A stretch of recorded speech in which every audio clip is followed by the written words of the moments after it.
What we'd been told was that the Scottish hunting ban wasn't working, but we didn't have any evidence of that at that time. So in 2014, the League put new resources into Scotland, and I was able to hire a team of investigators who went out and had a look what was going on, because, as I say, nobody really knew at that time. Now, what they say they were doing was they said they were flushing to guns. So basically, they said they were shooting foxes, and they were using a full pack of hounds to flush the foxes into the open and shoot them. And they were doing that because the Scottish legislation had this huge loophole in it that you could use a full pack of hounds to do that, whereas in England and Wales, there was a limit of 2 dogs. And no English or Welsh hunt had ever gone out with 2 dogs to flush the guns. They simply invented their whole new sport of trail hunting, which was later shown to be a total smokescreen. But in Scotland, they were saying they were going out with a full pack of hounds and they were shooting foxes. So in 2014, we filmed about half of the 10 hunts in Scotland. They didn't know we were filming. We didn't want them to know we were filming because we were worried that if they did know we were filming, they might change their behavior. We didn't see a single gun, not one. There was, if they had ever been pretending to be flushing to guns, they'd stop that because, as I say, we didn't see a single gun. All we saw was traditional hunting practices. Huntsmen controlling a pack of hounds, having them search the countryside, dogs getting on a line with their tails in the air, their noses down, following what looked like to us fox scents. And from time to time, indeed, we saw packs of hounds chasing foxes. So we convinced the Scottish government that something had to be done. And the first thing they did was to commission a senior law lord, a guy called Lord Bonamy, who was asked to do a review of the effectiveness of the hunting legislation. Now, both the government and the police had told us in early 2014 that there was no problem and we weren't particularly needed in Scotland. But interestingly enough, 2 or 3 years later, after we'd shown our evidence, now they were commissioning Lord Bonamy to do the study. And I remember standing on a hill watching the Duke of Buccleuch's hunt with Lord Bonamy and the representative of the Countryside Alliance. And we all witnessed something called flushing to guns. And there were no guns.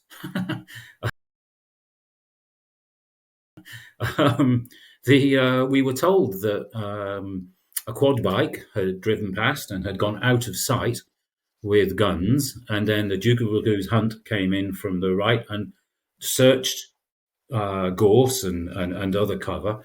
And I remember saying to Lord Bonamy, if a fox leaves that cover now and those dogs chase it, we'll all be witnesses to illegal hunting because there are no guns here. And I remember the representative of the Countryside Alliance saying, no, the guns are a mile away. And Lord Bonamy turned to me and looked at me and kind of nodded.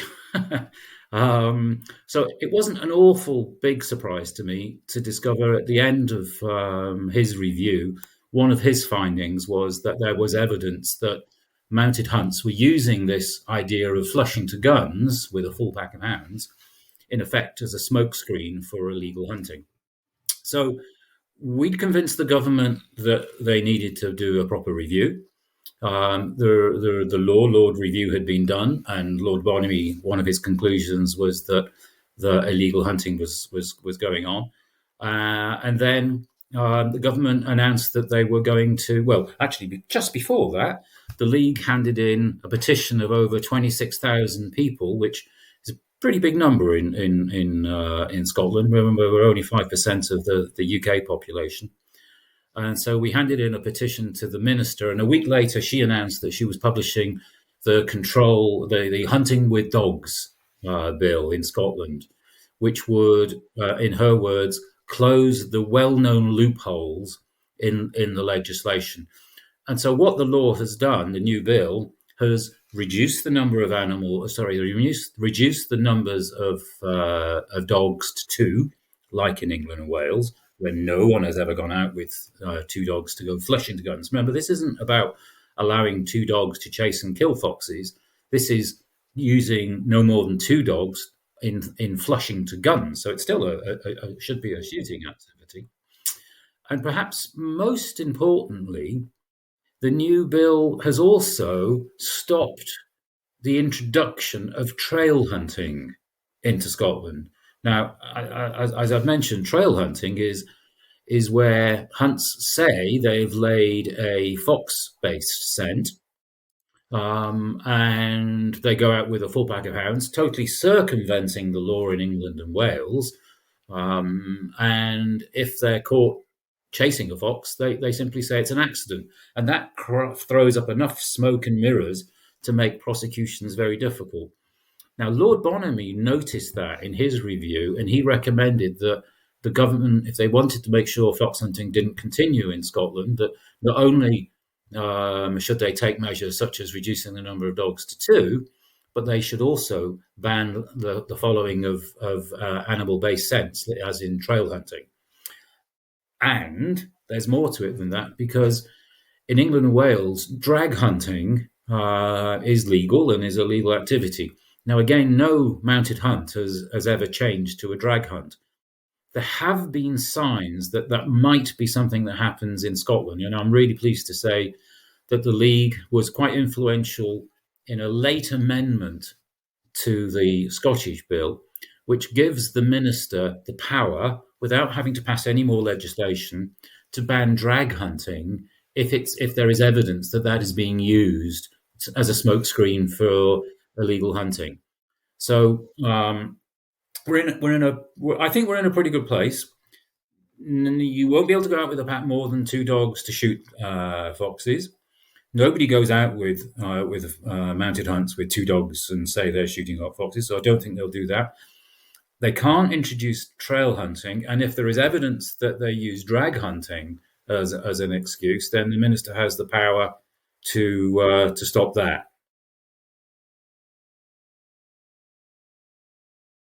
Yes, there is. There's one which we're quite worried about, and it will be one of those things where it's the proof will be in the pudding, because for reasons which I can understand but not necessarily agree with, the government felt they needed to have an exception to an exception which would be rigorously enforced.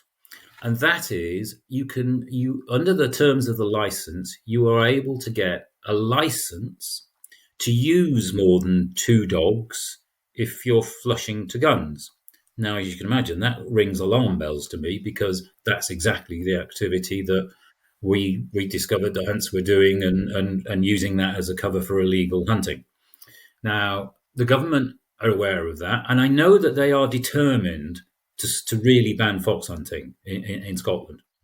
What I've been saying to them is that what you have to recognise is that there is another group of people who are equally determined to find ways of going fox hunting in the traditional way.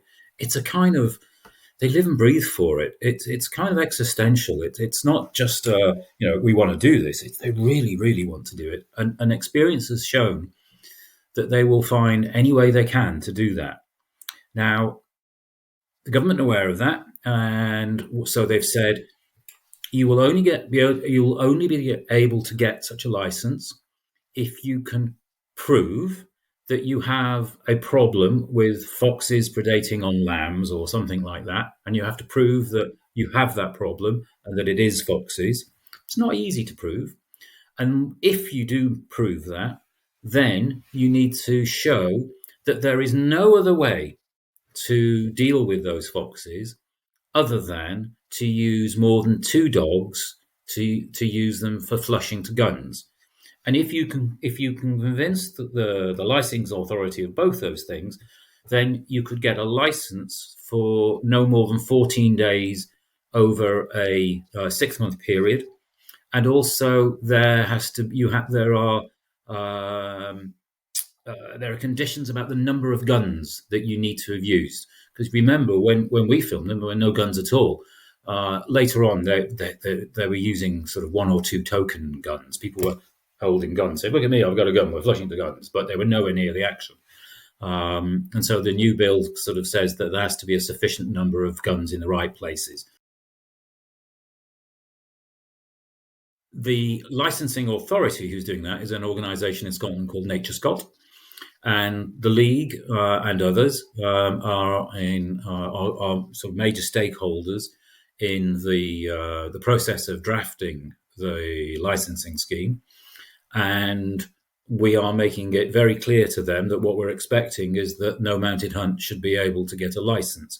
Now, part of the reason for that is, why on earth would you give a license to an organisation that has a history of using flushing to guns, the very activity you're getting this license for going traditional hunting? And that's a point which we're making.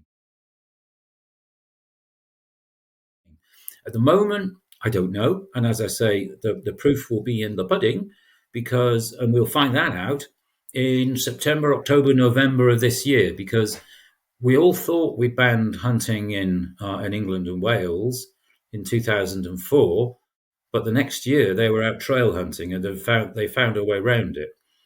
We think we've closed all their opportunities for finding a way around it, but we'll only really know when the season, which starts in September, October of this year, when that starts. I'm afraid I've been involved in this sort of work for, oh my goodness, too many years, 20 years.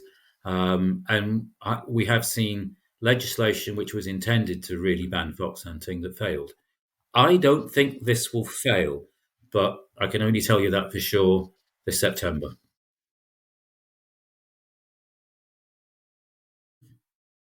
Well, I think I suffer from the sin of pride about what the League did to really ban fox hunting in Scotland. We started in 2014. Our investigators did a fantastic job in compiling the evidence, which went out in the media, the newspapers, the TV, radio, that convinced politicians that something was up.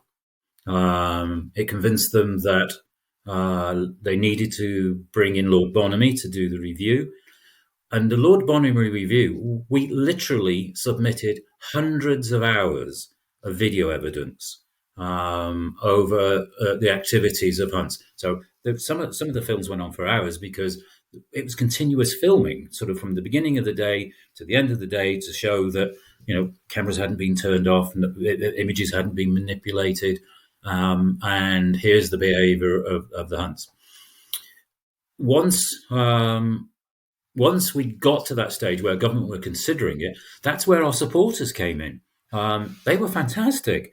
We had a petition of over 26,000, which is a huge petition in Scotland.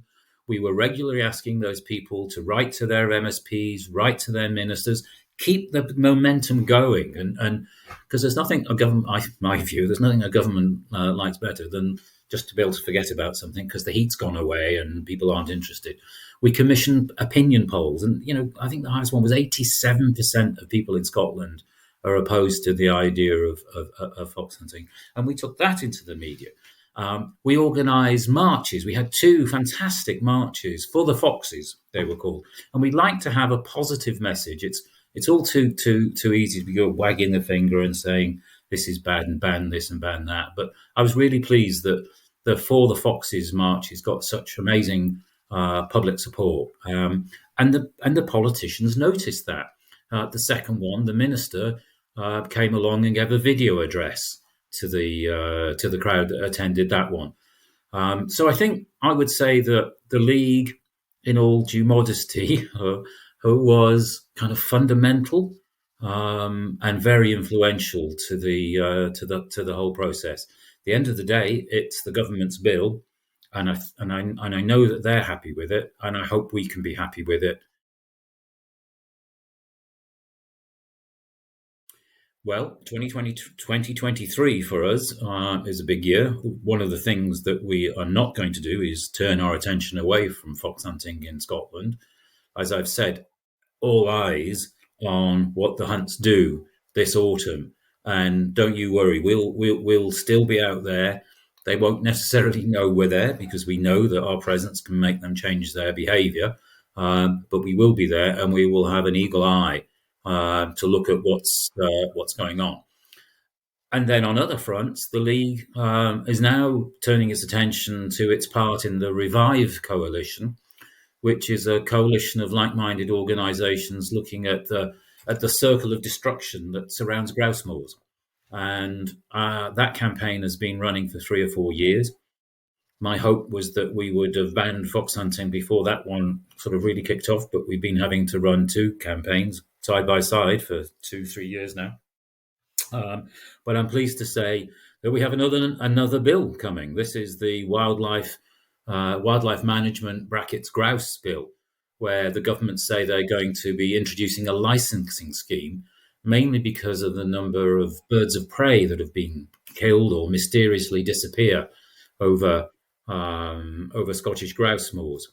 And the League, in particular, is going to be talking about the hundreds of thousands of animals which are killed each year, which aren't grouse, though there are hundreds of thousands of animals killed each year, to make sure there are more grouse so that people can come along and shoot those grouse for entertainment, which I think is an obnoxious idea and a mad idea.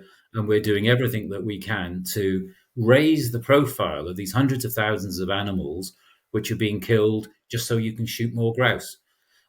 Revive will also be looking at the way the heather is burnt and the impact on the climate that has, the use of medicated grit, and also on making sure that no more birds of prey are killed. And we'll be engaging very, I was going to say aggressively, but I think the way that we've been working with government as the concerned friend. We like to think we've got our arm around their shoulder saying, no, you're doing good, but you could do a little bit better. And I think that will be the role that we have in encouraging the government to make sure that they take all the options that they possibly can to control this circle of destruction that surrounds grouse moors. And the League would hope that that would end grouse shooting in the long term. So yeah, 2023, 24 and beyond, we're still going to be busy.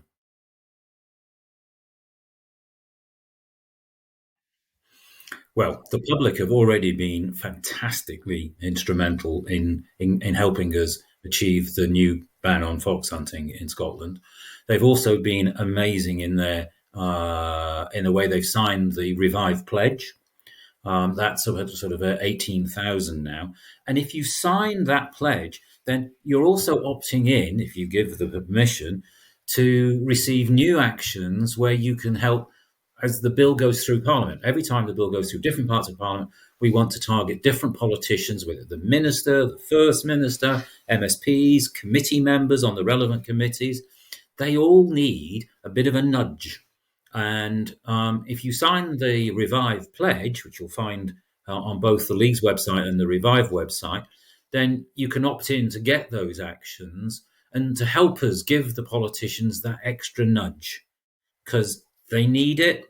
They kind of tell us they need it. They often say to us, make sure people, write to us, because then that shows that this is necessary and that the amount of work that I'm going to be putting into it is needed.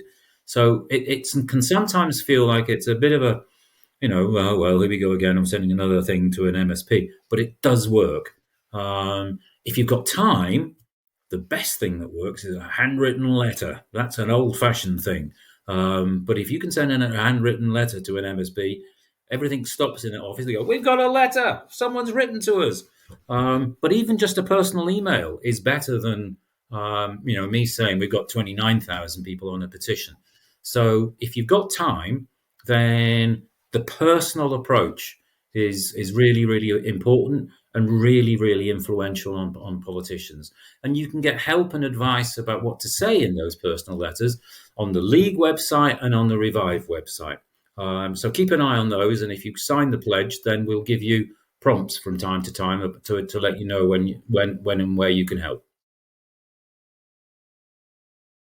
We wouldn't be able to do any of this without supporters sending in money. The people who want to kill animals in various ways, they sometimes say to me, you just do this so you can get money. And I say, well, people send us money. and they send us money because they want to stop people like you from killing animals for entertainment. That's why they send us the money, and the more money they send us, the better we can get at stopping you from doing that. Um, yeah, we're not just here to raise money. We're here to do the campaigning. But to do the campaigning, we need the money. The money we spend on investigators just pays so much dividends. And the ability to go in and meet politicians and show them films and videos that we've put together, and to do polling and all of that. That's all money well spent.